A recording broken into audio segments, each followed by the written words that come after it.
Abonnez-vous. Abonnez-vous si vous n'avez pas encore fait. Suivez nos informations sur la guerre en Ukraine que le média mensonge vous cache.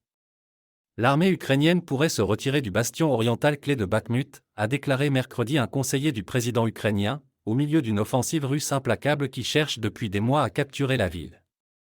Notre armée va évidemment peser toutes les options. Jusqu'à présent, ils ont tenu la ville, mais si besoin est, ils se retireront stratégiquement, a déclaré à CNN Alexander Rodniansky, conseiller économique du président ukrainien Volodymyr Zelensky. Nous n'allons pas sacrifier tout notre peuple juste pour rien. La bataille de Bakhmut, dans la région orientale de Donetsk en Ukraine, est devenue un symbole de la résistance ukrainienne alors que les défenseurs résistent aux bombardements incessants et aux vagues de troupes russes faisant de lourdes pertes au cours d'une campagne de plusieurs mois pour la capturer.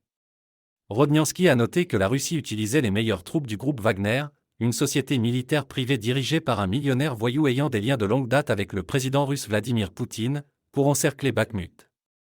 Des images récentes de drones montrent l'ampleur de la dévastation dans la ville, tandis que Zelensky l'a décrite comme « détruite ». Pendant ce temps, l'un des principaux conseillers de Zelensky, Mikhailo Podolyak, a nié mercredi que l'Ukraine ait utilisé des drones pour attaquer le territoire russe à la suite de déclarations officielles russes selon lesquelles l'Ukraine avait ciblé des infrastructures au plus profond de la Russie. Abonnez-vous. Abonnez-vous si vous n'avez pas encore fait.